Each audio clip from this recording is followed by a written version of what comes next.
Well, good afternoon. This is Jay Waters. I'm with the Americans in Wartime Museum and our Oral History Project. Today is 7 December 2018. We're out here in Chantilly, Virginia, and today's Pearl Harbor Day. It's my pleasure. I'm interviewing Mr. Robert Bob Werner. Sir, good afternoon and happy Pearl Harbor Day. Thank you, sir. If you would, just please give us your full name, your year of birth, and where you were born, please. Robert Mitchell Werner, born in Omaha, Nebraska on 13 September 1939. Okay. And what war and conflict did you participate in? Vietnam. Okay. I had two tours in Vietnam. One was on a destroyer type ship, what we call a blue water tour. And then I was an advisor to the Vietnamese Navy, which was what we would call a brown water tour. Okay. And we'll get into a little bit more detail that in a second. But so just thinking about your family, parents, brothers, sisters, did you have any other family members that served in the military? My only brother, younger brother, put 20 years in the Navy. He was submarine service, so he did not see any Vietnam. Okay. Okay. And we talked a little bit about this before, and again, today is Pearl Harbor Day, and I think you were only about 2 years old on Pearl Harbor Day itself, 1941, but you said you remembered the end of World War II. Could you tell us a little bit about that, how old you were, and what your recollections are of that day? Well, I remember growing up during World War II, and my father was old enough so that he was not drafted, also because he was in the food business, so that was kind of a critical occupation in the United States. But I remember such things as gardens. I remember such things as saving scrap metal, like the tin cans that food came in, and I remember the fact that my uncle was in the Seabees in the Pacific in World War II, and my dad would follow the progress of the war through the maps and so forth that were typically published in the newspaper. So when the war ended, I remembered the celebrations that went on downtown and that sort of thing. Well, for both the victory in Europe as well as in the Pacific, correct? Mostly the one in the Pacific, because that was total end of everything then. And on that note, what do you remember about the two atomic bombs that were dropped in Japan? Nothing in particular. I mean, it didn't register on me at the time, so. Well, and then fast forwarding, how about on September 11th, 2001? Where were you on that day, and what do you remember about the attack on America? I was working for Lockheed Martin at the time, and I was in an office building right outside the Navy Yard in Washington, D.C., and I was the only one in the office at the time, and I got a phone call from somebody who told me what was happening, and then by that time I think they had pretty much decided that it was a one-off event. It wasn't the start of something. Yeah. Wow. But did the Navy Yard take any special lockdown or precautions that you remember? Not being actually in the Navy Yard, I don't know what they did, but I know that I left the D.C. area shortly thereafter, and I was surprised at the lack of traffic, and there was just nobody around. Of course, yeah. This was somewhere around 1 o'clock in the afternoon, and I think the Pentagon attack was 10-something in the morning. So. Right. Okay. Well, getting back to your specific military service, Navy service, why did you join the Navy? I graduated from high school in '57 and took a year to go to a private university in Omaha, and didn't have enough money to continue, or wouldn't have enough money to continue, so I took the national exam for Navy scholarship and was selected to go to the University of Nebraska under a Navy scholarship. Like an ROTC Yes. type program? Okay. Yes. And how was Naval ROTC back in the late 50s? I enjoyed it. At the private university, which was Creighton University, I took a year of Army ROTC, and I wasn't particularly interested in the Army stuff. So the Navy thing was much more of interest to me. Okay, and so then you received a commission upon graduation from Correct. university? Yes. And then where did you go for your first official naval training? First ship was a destroyer type, home ported in Norfolk, Virginia. I was one of 4 officers in the engineering department. And after 2 years of that ship, I went to a 6-month school in Newport, Rhode Island. At the time, the school was called the Destroyer School. Okay. It subsequently became Department Head School, but the purpose of the school was to train you or teach you what you needed to know to be one of the 3 primary department heads on a destroyer type ship, and that is operations, gunnery or weapons, and engineering. And I left that school, was assigned to a second ship, USS Preston, which was a World War II class destroyer, home ported in Long Beach, and that started my Vietnam War Okay. time. And would some of this, again, I told you I wasn't a Navy guy, but like department head and some of the things, is that part of the surface warfare program? Well, department heads are unique to every ship. Okay. There may be more departments depending on what type of ship it is, but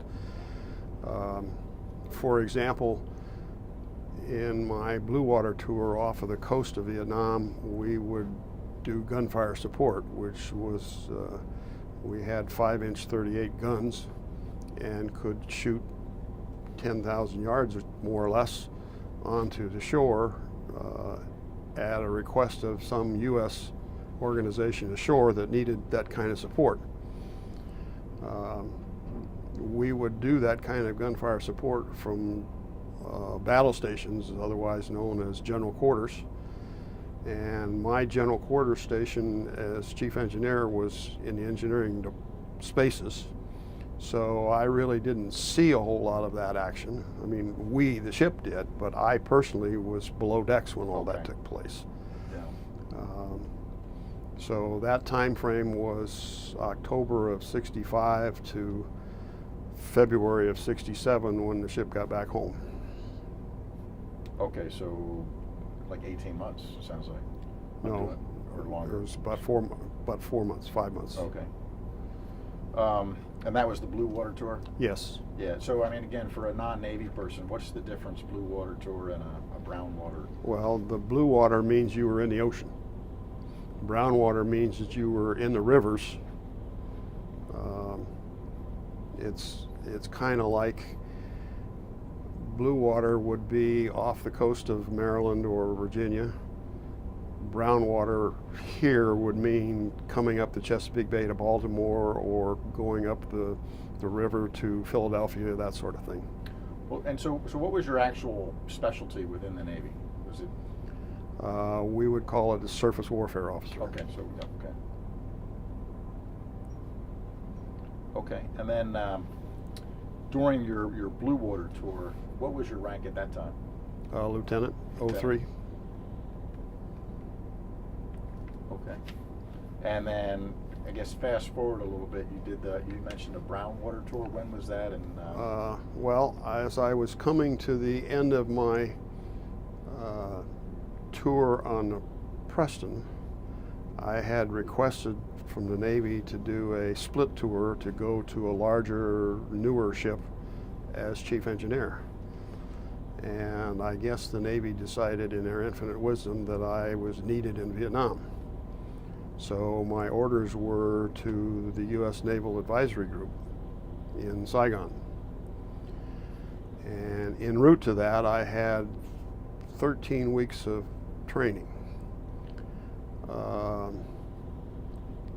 6 weeks of it was classroom on counterinsurgency kinds of things, why we were there, what we were doing, and how we were doing it, so on and so forth.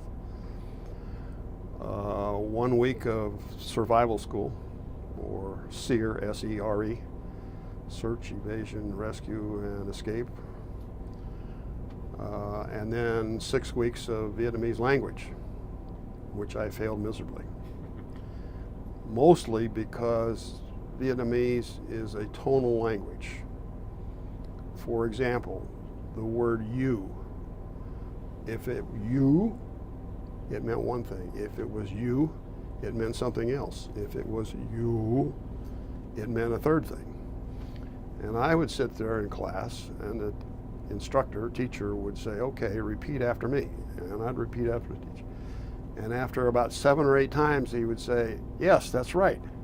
Well, I couldn't tell the difference between attempt 1 and attempt last because primarily I'm tone deaf. Okay. And where was this training taking place? In Coronado, California. Sure. Okay. So then, you finished the training in California, and then where did you go next? Flew from Travis to Saigon and checked into the headquarters of the Naval Advisory Group, which was in the shipyard, the Navy shipyard in Saigon, and did a 2 or a 3 day training patrol with another American advisor, and then I was assigned to the ship that I was going to be on for the rest of the time. And what time frame was this? What month and year do you think this was? Well, I got there in May of '67, so probably went on my first patrol in June, and the job was, as I was a lieutenant, I was the only American on a Vietnamese Navy ship, and the commanding officer of that ship was a Vietnamese Navy lieutenant, same pay grade as I am, or was. And my job was to advise him on the way the U.S. Navy did things and to provide interaction between he and American forces that were present in the field. And the ship was an LSIL, which is it was a World War II U.S. Navy landing ship infantry light. That means it had a well deck. It could handle a couple of vehicles. It had a bow ramp and bow doors, so it could beach itself and unload troops just like a larger LST type ship could. And our primary work when we would go on patrols, which were anywhere from 30 to 45 days in length, were primarily in the Mekong River and the Bassac River, and we would be doing several different tasks. One of them would be to interdict the junks or the little sampans that the Vietnamese had to make sure that they had the right papers and they weren't smuggling anything. Right. One of the other things we did was the captain would interact with the district officials, and we could provide heavier gunfire support than they could get because the ship had a 3-inch 50 gun, single barrel gun. The uniqueness of a 3-inch 50 is 2 things. One, it is fixed rounds. In other words, it's just like a bullet in a pistol. It's the cartridge and the bullet are all one piece. The other is that the ammunition was evolved from our own developments in World War II, in that it was designed to be an anti-aircraft bullet, which meant that it had a proximity fuse. And one of the things that I helped them learn how to do was when we would get an assignment from the Vietnamese district chief, it would essentially be looking at a chart or a map. It said, he would say, this area is a free fire area, and we would like you to do H&I fire, which means harassment and interdiction. A typical artillery round would simply impact in the dirt or the mud or the rice paddy or whatever was there. And I taught them how to set that proximity fuse. In other words, if you go to the firing table, it will tell you that if the target is 8,500 yards away, the time of flight is 3.7 seconds, and so you set the fuse to go off at 3.6 seconds. And that means that you would get an airburst very, very close to the ground. I went on a particular patrol that started about a week before Tet 68, and I found out when I was told about decorations that that patrol we had 85 confirmed kills. And I believe that was all unknown to me, because this was something that the ship's captain was communicating from the district people to his own organization, which then would tell my organization that we were pretty successful. Well, when you were on the ship with the Vietnamese counterpart and the Vietnamese crew, how big was the crew, and how were you able to communicate with each other, particularly with your counterpart? Well, the officers were, if I remember correctly, there were four. CO, XO, chief engineer, and I don't remember what the other fourth officer was. But the ship had a wardroom, which was the officer's dining room, and it was modeled after the American way, U.S. Navy way of doing things. So we had china, we had silverware, we had some rations that had come from the U.S. Navy, and all of the officers spoke English. Okay. And I could follow their conversation in Vietnamese. Okay. But I was never able to communicate myself in Vietnamese, simply because I couldn't say the words the way they said them. Well, and it sounds like some of your discussions, like the proximity fuses and those things, were pretty technical. Correct. But those conversations were in English. Yes. Clearly.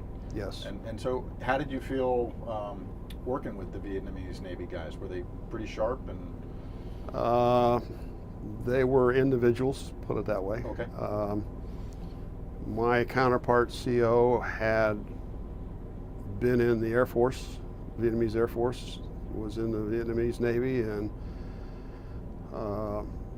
owed his success to being on the right side of several coups. They took aboard much of what I asked them to. One of my most funniest stories to tell was that I was doing a written correspondence course, and I was sitting in the wardroom after supper, and of course we were underway. And at that time, my weapon was a pistol, and he came in the wardroom and wanted to know why I was wearing my sidearm on the ship. And I said, because if I see a rat, I'm going to shoot it. And he right away understood what I was getting at, because his cabin was right across the passageway from the wardroom. So if I shot in that direction, good chances were it was going to go through a couple of steel walls. Yeah. And then he subsequently decided to set traps. There you go. Okay. But one of the other funny stories was that the Naval Advisory Group had about 30 officers in it. And one of the other officers had decided to bribe the crew to set traps. The American officer, right? Okay. Yeah. Until the sailors, being typical sailors outsmarting the system, started bringing dead rats from home, and he was paying for them. Yeah. Well, that's true probably of any service, any country. They're gonna, if there's a reward or something, they're gonna find a smart way to do that. But the advisors were given or issued sea rations to augment what the food was that the Vietnamese ate. And I say that knowing that on a 45-day patrol, I would leave Saigon at about 162 pounds, and I'd come back 45 days later at 148. Wish I could weigh that now. Yeah. But the protein quality, the calorie content of what they ate versus what we're used to eating was not the same. Right. So those sea rations became extremely valuable. Well, on the you mentioned during these brown water patrols, 30 to 45 days, you would do some interdiction with the Vietnamese ships. Did you ever the small boats they were using? Did you ever have any firefights or resistance from them? No, because we also had 20 millimeter and 40 millimeter cannons, so a couple of those shots across the bow would get that sampan to do what you wanted it to. Sure, absolutely. What kind of stuff did you find? Did you catch any smugglers? No. No?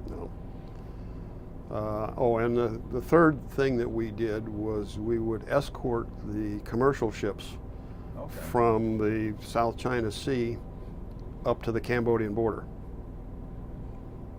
And those would be fuel tankers or just regular commercial ships. Okay. Anything unusual ever happen on those missions? Not necessarily unusual, but certainly an enjoyable one. We got invited, the CO and I got invited to go aboard one of them for a meal. And what was that like? Yeah, that was fantastic. And what kind of crew was on that ship? That was civilian. Civilian. But from what country? I don't know at the time. Okay. I mean, I did then, but I don't remember now. But it could have been, I guess, any country really, right? A commercial ship just going upriver. I doubt that it would be an American flag ship because we just didn't do that kind of stuff. Right. Certainly not going up to Cambodia. But it was a good night on the ship. Well, that's good. That's good. Well, you mentioned the Tet Offensive and the ship that you were with, and the number of casualties they inflicted on the enemy. Were you aboard the ship as that occurred, or what? Yes. Yes. So what was that? What was that like, and what was your, both at the time and then looking back as you learned more about the Tet Offensive? What was your perspective of that? We would be occasionally able to get a copy of Stars and Stripes, but that was the only information that I ever had. I never got official results of any missions except when a couple of times when we would go ashore, the captain would learn from the locals that there were a couple of water buffaloes that had been met their end. But they never did say anything about the casualties. And the way I found out about that was when I saw the decoration, U.S. decoration I got. It said that I had 182 days of combat patrols. Right. And had, during that Tet Offensive, had 85 confirmed kills.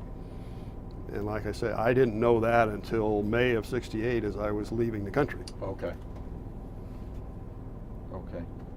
And I kind of believe that because I got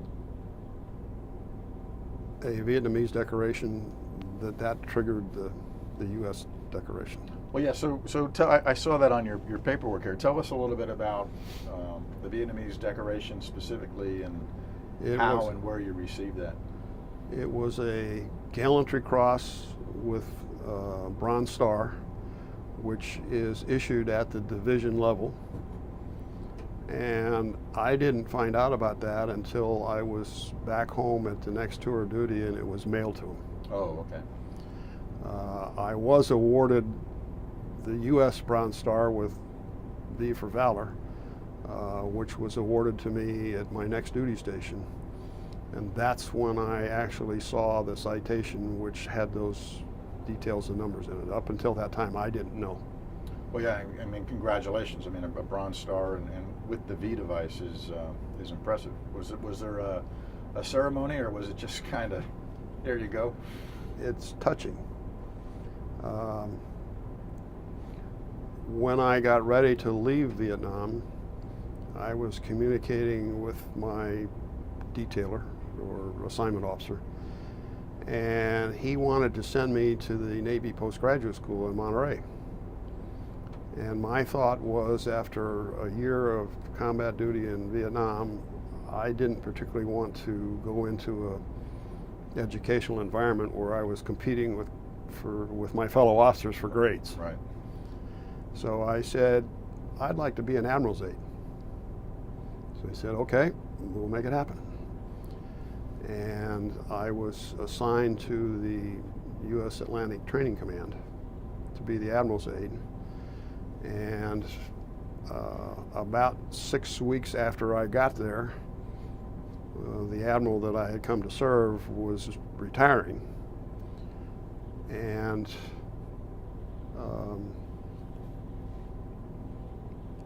he awarded the Bronze Star to me at that retirement ceremony, or actually at his change of command ceremony before retirement. And for what reason, I'm not sure I remember, but my mother came to visit me in Norfolk at that time, and he invited her up to pin the award on. Wow. That's nice. That's good. So that's good. That sounds unusual, but that sounds well, very, very personable and a nice touch. In today's world, for whatever reason, in the 40 years since then or longer, the services have become much more liberal in making personal awards.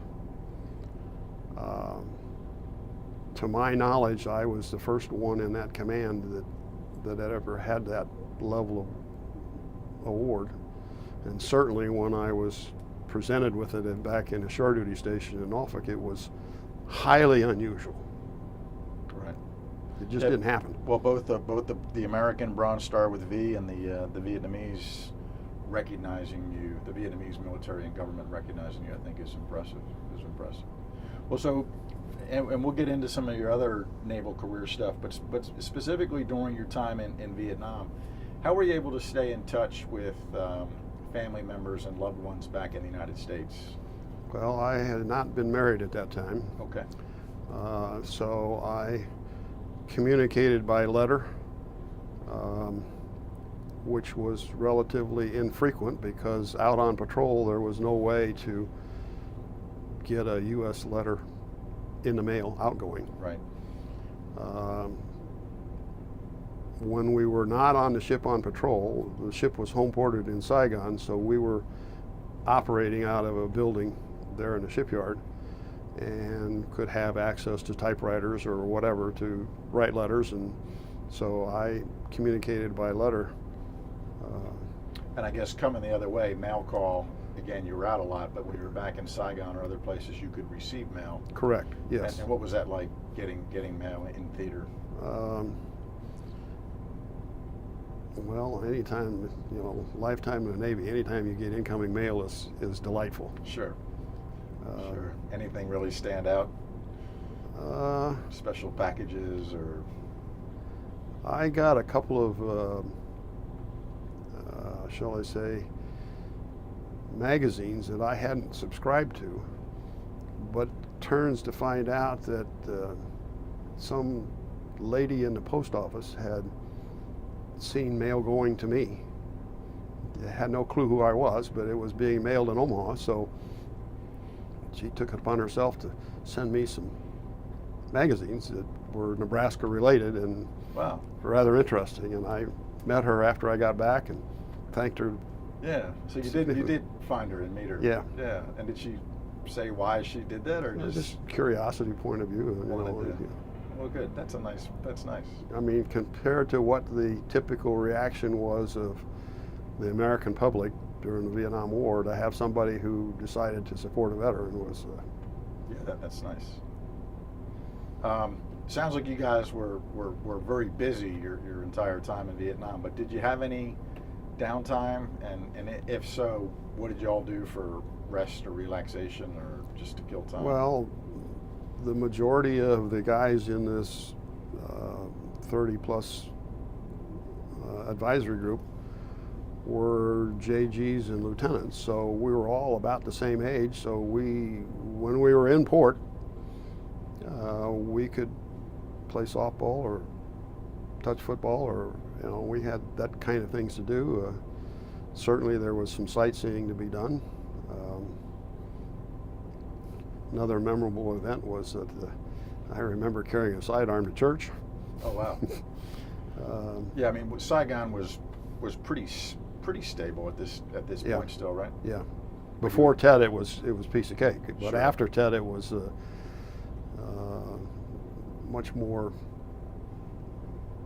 much less casual, shall we say. And of course, the other thing that aggravated me in a way was that the chief engineer on the Vietnamese ship just didn't seem how to take care of things the way I thought he ought to. Sure. At the same time, every one of those sailors had a motorbike, and they could keep that thing running. So. Okay. Yeah, that's a good point. Any USO shows, or did you get R&R leave from Vietnam? I got R&R leave from Vietnam. Went to Sydney, Australia. Okay. How was that? Fantastic. And you go by yourself, or was there a group of guys? It was a group going. Group? Yeah. And then when I was getting ready to leave and knew I was going to go be an admiral's aide, I went to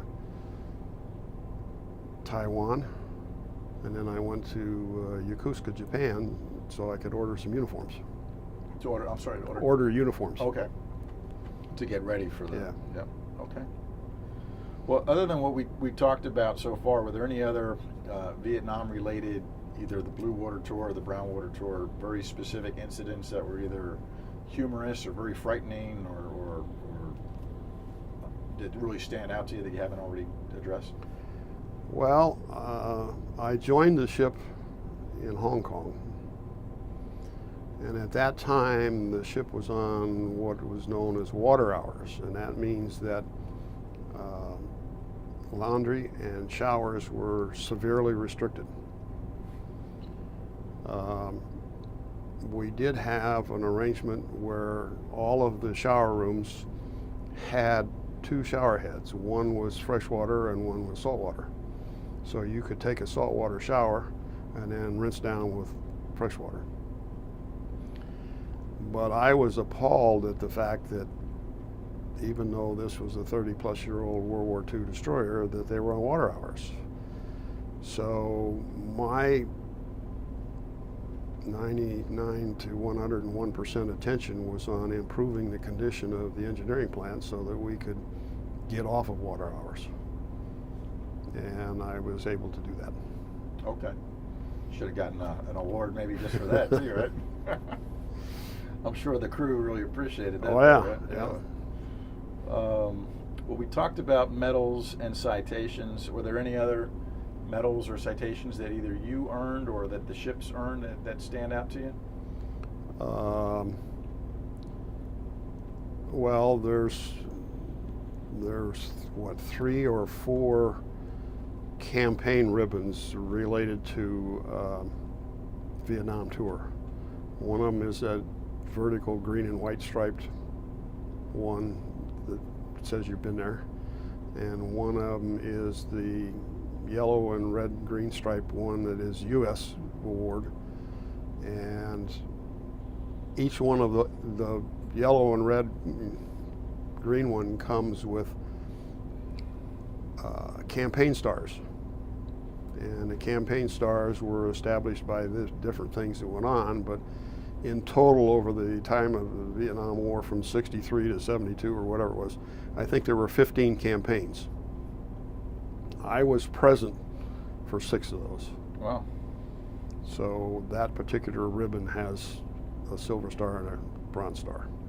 To signify the 6 campaigns, right? And then there was the Gallantry Cross with a bronze palm that represented, that was a Vietnam award as well, which essentially said you were there.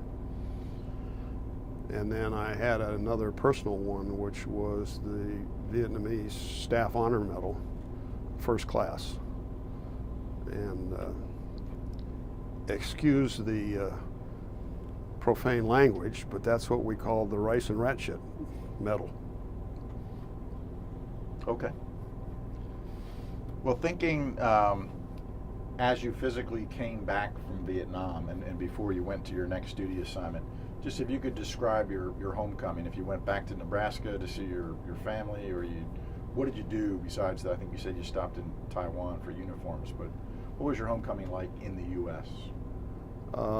We were aware of the protests, and I can't remember whether I came home in civvies or not. But when I landed at Travis, I tried to call my folks, and I couldn't get through. So went to San Francisco and then flew commercial from San Francisco to Omaha, and of course nobody knew I was coming. Okay. And I couldn't figure out why. Well, I found out once I got there that the phone company had suffered a massive casualty to long distance lines, in spite of the fact that it was SAC headquarters. There were no long distance calls coming in, so that's why I couldn't get a hold of anybody. And so when I called my mother, and she says, "Well, where are you?" And I said, "I'm at the airport." Well, I'm sure she was very happy to see you. Oh yeah, and then we went out to lunch someplace, and that's again when I saw the protesters, but being in the rather conservative Midwest, they weren't nearly as obvious as they were in a lot of other places. Sure, yeah. Okay. Well, and then I know from talking to you before, in addition to your Vietnam time, you had a long and distinguished career in the Navy overall, correct? Yes. And if you could maybe just tell us some of the things that you did post-Vietnam still with the U.S. Navy.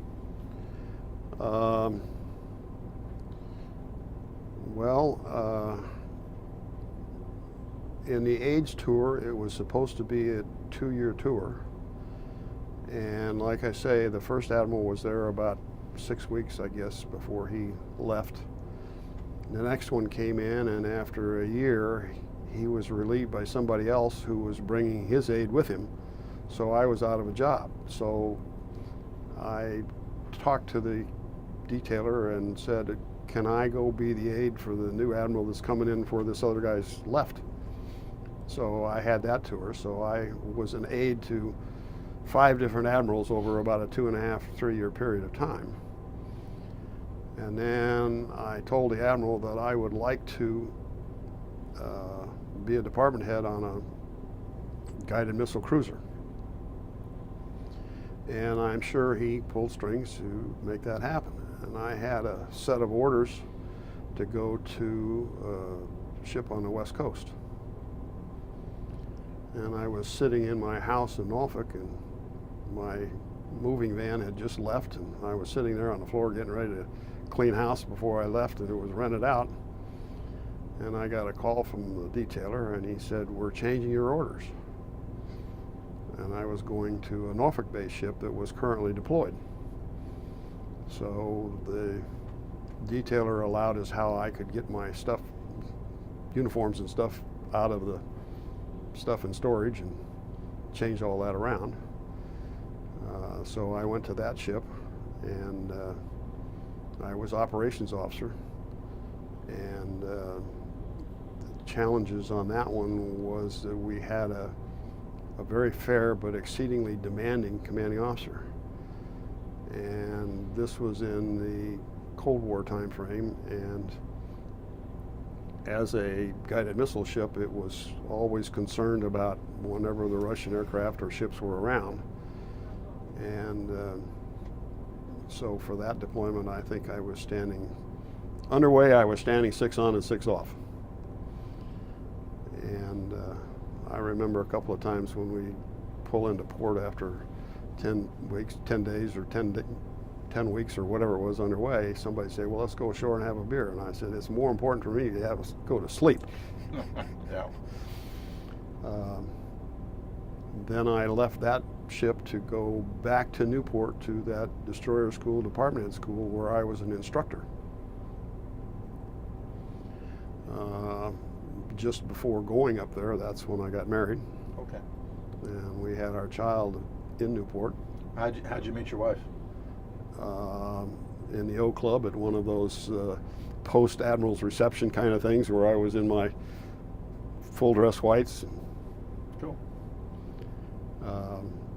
She says I picked her out. I say she picked me out. So 46 years later, it's still working great. Good for you. Congratulations.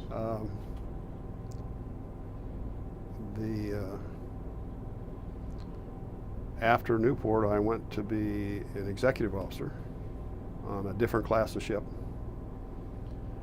And then after that tour, I went to the Fleet Anti-Air Warfare Training Center at Dam Neck to be an instructor. And then from there, I went to the command tour, and that was a ship out of Norfolk. Both the XO tour and the command tour were frigates. Difference between a destroyer cruiser is that destroyer cruisers had twin shaft and the frigates had one shaft, which meant handling in and out of port was far more challenging. From the command tour, I went to the Second Fleet staff, a couple, 3 years there, got promoted to captain. Went from there to the Joint Staff in operations, and that was rather exciting because I was on the Joint Operations Division. So anytime anything happened anywhere in the world, the first thing they did was set the crisis action team, which was about 15 officers, and I was crisis action team leader for 3 or 4 of those. On a personal recognition basis with the chairman and the vice chairman of the Joint Staff. Worked a couple of exercises with various Defense Department leaders. Was actually in the Secretary of Defense's office when he was on the phone to the carrier commander in the first U.S.-Iran war, where the Secretary of Defense refused the local request to roll in on a departing Iranian ship.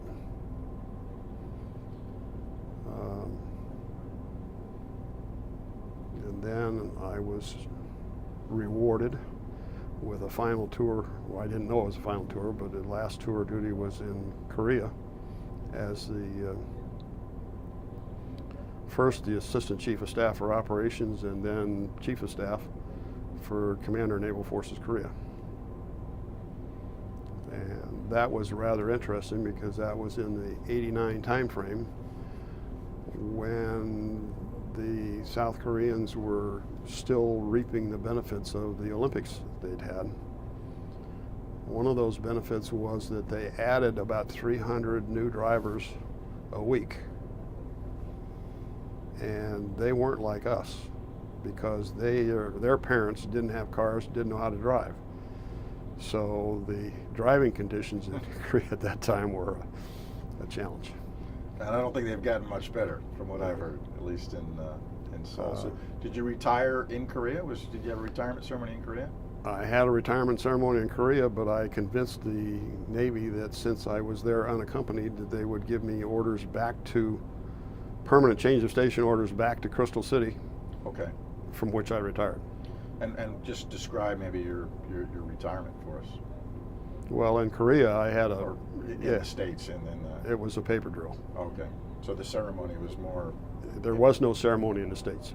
But in Korea, then there was a ceremony. What was that like? Can you just describe that a little bit? Well, I mean, it was party at the officers club, and because it was a very small staff, and we didn't have any particular resources to be able to do anything like a parade or anything like that. But okay.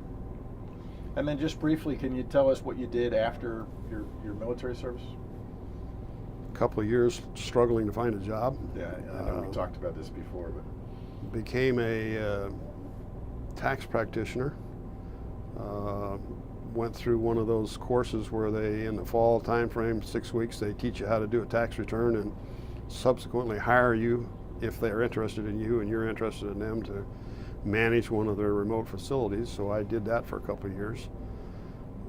Decided to become a realtor because I didn't have anything else to do. And then got very lucky. The supply officer, who was the supply officer in Vietnam when we were there,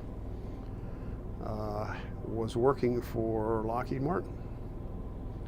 And he told me who to contact because they were looking for somebody in Crystal City.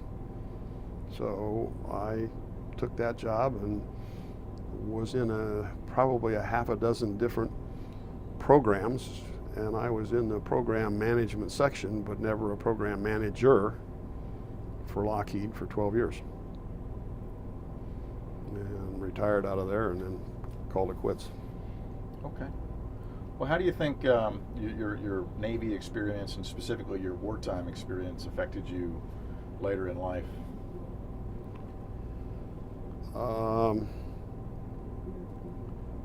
Probably lessons learned.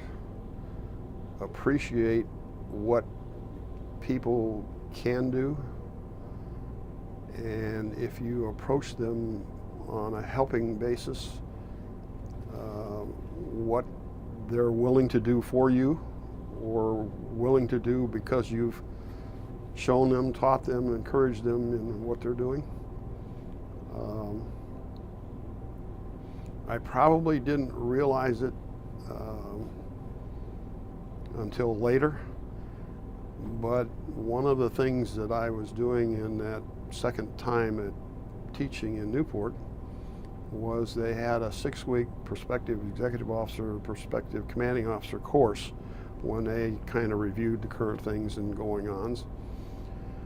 And the head of the officer detailing section came to one of those courses to make a presentation.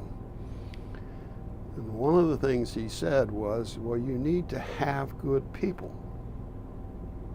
And I got to thinking, I said, wait a minute, you're the guy that sends me the people. But what he really meant was get the best out of the people you have. So even if one or more of your people are bordering on being idiots or just being plain stupid, there are still good things that those people are capable of doing. Right. You have to be able to recognize that and then play to it. That's very well said, very true. And as a result of that, I'd like to think that I had a very successful command tour, and I had a happy, respecting crew, and well, I enjoyed that. Well, and kind of related to that topic, because we're just down to just a couple of questions left here. But if there's one thing you'd like children or grandchildren to know about you and your military service, future generations to know, what would that one thing be about you?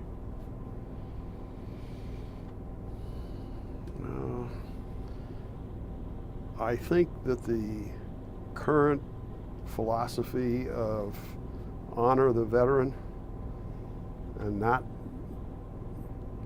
what he's doing and why he's doing it, but honor the veteran and keep the politics out of that.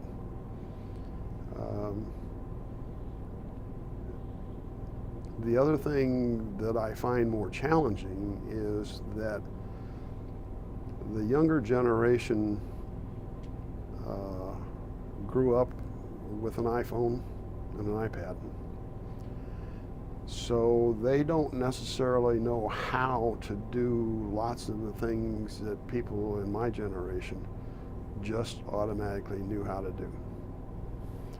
And so that's one thing that concerns me. Not that these aren't great kids, They are.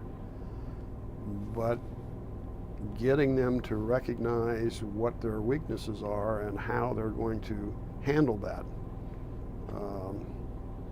How does a kid today learn how to mow the lawn? How does a kid today learn how to shovel snow? In my day and age, we got paid for doing it for the neighbors. Right. So, you know, how does today's generation of kids know when something is wrong with an automobile other than the idiot light coming on? Right. That's true. Well, we're down to Bob. We're down to the final question, which is the catch-all question. Is there anything else you'd like to document about your naval and your wartime experience that we didn't cover, or something in more detail that we did touch on already? If I had a chance to go back today, I would. My uniform wouldn't fit, but I'd certainly go back in a heartbeat. Absolutely. Okay. Well, on behalf of the organization, we'd like to present you, still on camera, a museum challenge coin. All right, thank you. And it's been a pleasure for me to spend some time with you today. And again, the significance Pearl Harbor Day makes it extra special. I'm glad you came out and we had an opportunity to do this. Well, I enjoyed it. Thank you.